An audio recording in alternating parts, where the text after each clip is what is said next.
So today I'm back on the YouTube channel making some videos for you guys after having Monday off, which was really nice. I might make that more of a common thing. But today I've got a video for you guys which isn't good news. Unfortunately, when I had my day off, I was having a bit of a look around still in the stock market, and I found once again some more bad news for the stock market or the economy, and more information that we are heading in the wrong direction, which isn't good. As well as that, we've got some other things to talk about. We've got some things about Hims and Hers to talk about. Alibaba, they reported earnings today, and the GameStop situation. That crowd is back again after the movie release, so we'll speak about that one overall. And yeah, quite a few things to talk about. So I hope you enjoyed the video, and let's get started. So Hims and Hers is having a good day today, up 4.8%, and I saw quite a few people being negative towards Hims. Actually, it's just updated. It's up 7%, even better. Look at that. But I saw quite a few people being negative to Hims and Hers, especially with the rally that's happening in GameStop and AMC. And I think a few people are getting a bit annoyed of having Hims, and it's absolutely smashing it. All these fundamentals are improving. But then you got this meme stock that then just goes and skyrocketed, 209% in the last 5 days.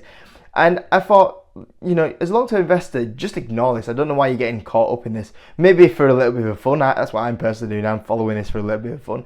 But I think few people getting disheartened seeing like it outperforming Hims and Hers. But realistically, that's not sustainable. What's going on with GameStop? And don't get too carried away. Like, a few people get sucked into sometimes these crazy gains. But what Hims and Hers is doing in the background is absolutely amazing. Like, a few people are like, well, it's only up 28% year to date. It's like, in 1 year to be up 28% is good. Don't let that bother you. And let's not forget that was taken from the last time it was at its 52 highs. If you actually look year to date, the stock is up 43%. Like, this is good years, guys. Like, I think a few people have got a little bit too carried away with like the stock market going up and up and up. They expect stocks to return 100, 200%. Like, it's just not realistic, guys. And I think a few people have been clouded because they're seeing, once again, this GameStop situation going on in the background. This isn't real investing, guys. This is going to end up in tears, unfortunately, for a lot of people that do get involved in it. I mean, you're going to have to look at last time we had this sort of situation and GameStop was $4. I don't even know what it went all the way up to. Was it $81? I mean, yeah, fair enough. There's a few people that made money during that whole situation. But I'll tell you something, guys. There's a few people that were buying this stock at $81 that went all the way down here and they lost a lot of money in it. And they won't tell you about it. There's a lot of people that it all ended up in tears and it slowly went down and down and down. You have to be quite lucky to be in the right time to buy and sell. It's just basically gambling.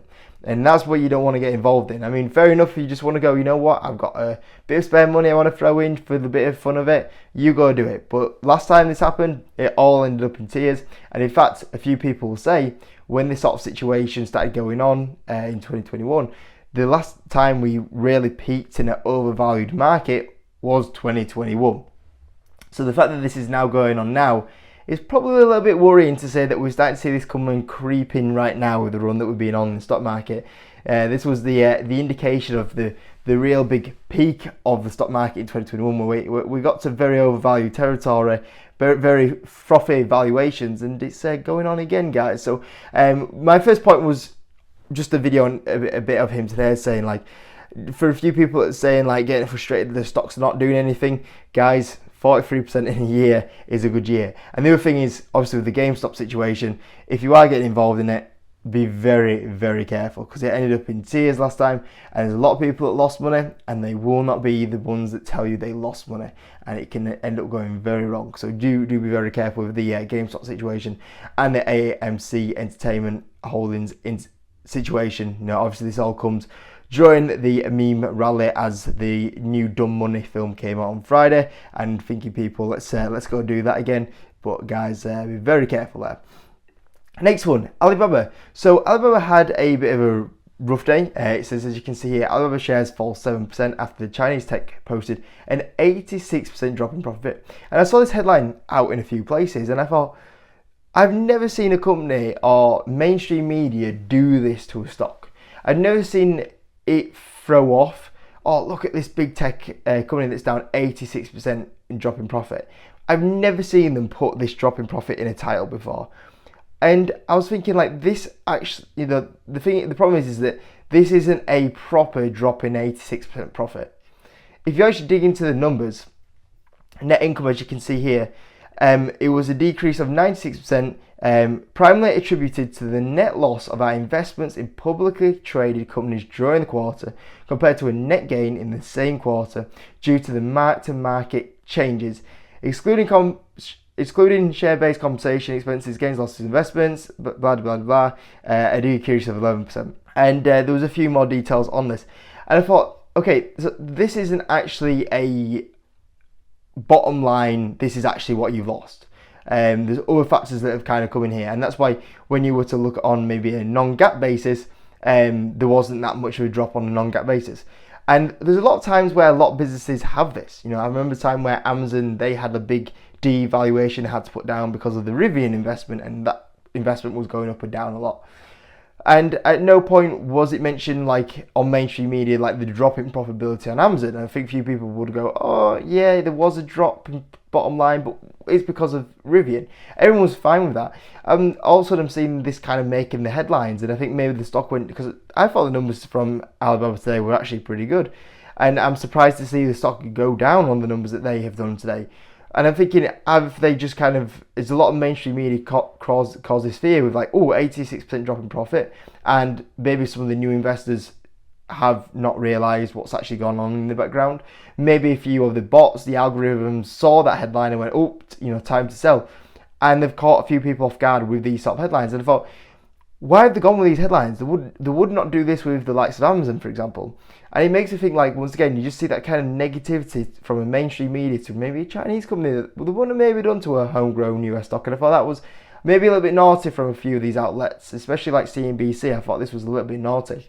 Anyway, the title of the video, which was talking about 2024 stock market crash coming, unfortunately, I am seeing once again more and more signs that we are heading to a stock market, well, a recessionary environment. Whether or not that leads to a stock market crash, probably a little bit clickbaity from me in the title, but otherwise you would not have clicked on it, will be a different thing. The economy is not the stock market is not the economy. But if earnings are deteriorating, you would think at some point that would affect the stock market. And I think the economy is deteriorating. It's just whether or not does that start showing up in the stock market. And I think that's what's going on right now. And the latest edition was Home Depot. Now, I've listened to probably in the last couple of weeks over 30 or 40 different companies' conference calls. And I can tell you something, guys. There's a lot of weakness out there. There's a lot of weakness out there. There's a lot of spending and pullback going on there at the moment. And if it wasn't for this drive in AI, I reckon we could probably already be in a recessionary environment. I think AI at the moment is saving us from that. Because apart from the big spending AI from a lot of the big tech companies and increasing that massively, all the consumer stocks are basically coming out in the conference calls and saying we are seeing big weakness. And the latest edition was Home Depot today. Home Depot came out with their earnings. They were pretty poor.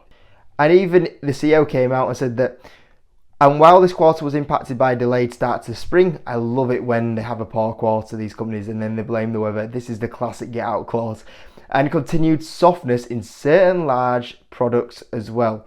So this is massively showing in a lot of companies' earnings at the moment. Comparable sales to decline 1%. Guys, you only get big decline in sales in a weak environment. How many times we've seen this now with businesses? Starbucks, we've seen it with Tesla, we're seeing it with Nike earnings. Big consumer pullback in a lot of the spending at the moment. And look at the sales is down, but then look at the profitability. If you start looking at the profitability, operating income down 8.5%. When you look at net earnings, down 7%. Basic earnings per share down 5%. Guys, this is the biggest indicator of what's going on out there at the moment, and that's another indicator that the middle class is getting affected at the moment, and there's a slowdown going on out there. And for me, there's been a lot of these this earnings season where it's the canary in the coal mine. There's so many of these consumer stocks that are coming out and saying we are seeing big weakness, and I think that if it wasn't for AI at the moment, we would already be in a recession. Now, if you look at GDP growth, it is weak. It is weakening. So if you look from last year, we were at 2.1%. This year, the advanced data is 1.6. That's quite a big slowdown. It's even a bigger slowdown when you realise that it was expected to be 2.5% and we came in at 1.6%. Now, there's a lot more data that will come out soon, and especially more data this month that will give us a better idea on what is going on at the moment. But this is showing once again a massive slowdown and is way below expectations. And I think we are seeing these high interest rates now really starting to kick the consumer. And I think this comes down to more and more the Fed need to cut. The Fed need to cut, otherwise it's just going to get worse and worse and worse. And the classic thing will happen where the Fed ends up cutting too late when we're already in the recession.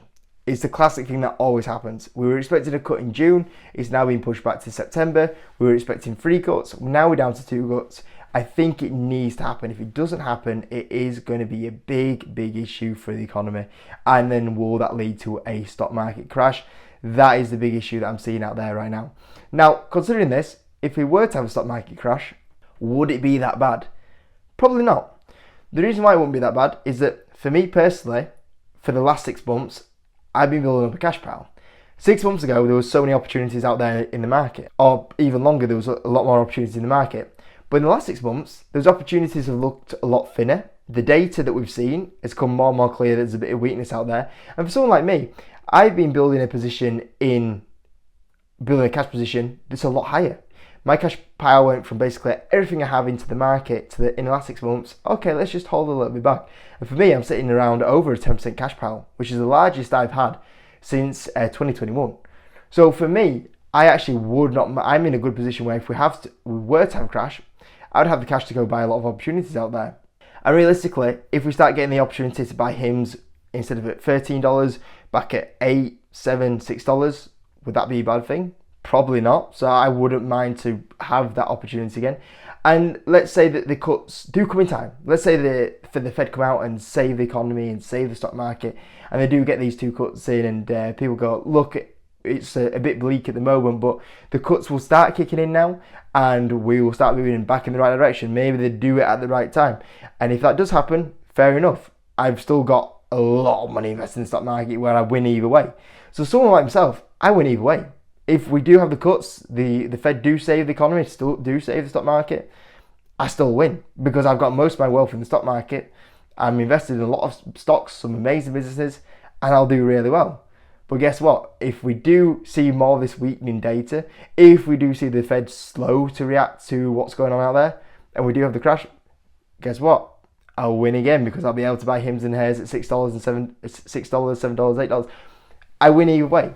So for me, I just sit back and I go, we'll see what happens. As long to investor, I'm not really bothered because whichever situation plays out, I'll do really well from it. So it doesn't really affect me that much. But for somebody that's maybe positioned where they're all cash and they're not invested, they could suffer. If it's from someone's point of view that they are all invested and have no cash, and then we have a dip and have no chance to buy any stocks because of this, they suffer. So those are the people that are going to be badly placed in this situation. But for me, I'm happy to just sit back and see what happens here. But there's definitely a lot of warning signs out there that I've seen. And Home Depot was the most recent one. And all through earnings season. Like I said, I've been through like 30, 40 stocks in the last couple of weeks and their earnings. All of them, the retailers to the consumer, are all saying that they're seeing that middle class spend pullback at the moment. And it's definitely there. It's definitely there. And the more that these interest rates stay here, I think the more it will start coming clear that that's going on. So we'll see what happens out there, guys. Anyway, inflation data tomorrow. That's probably going to be a key thing of if we're going to start seeing those cuts. So we'll see if that does happen. Apart from that, hope you enjoyed the video, guys. See you in a bit.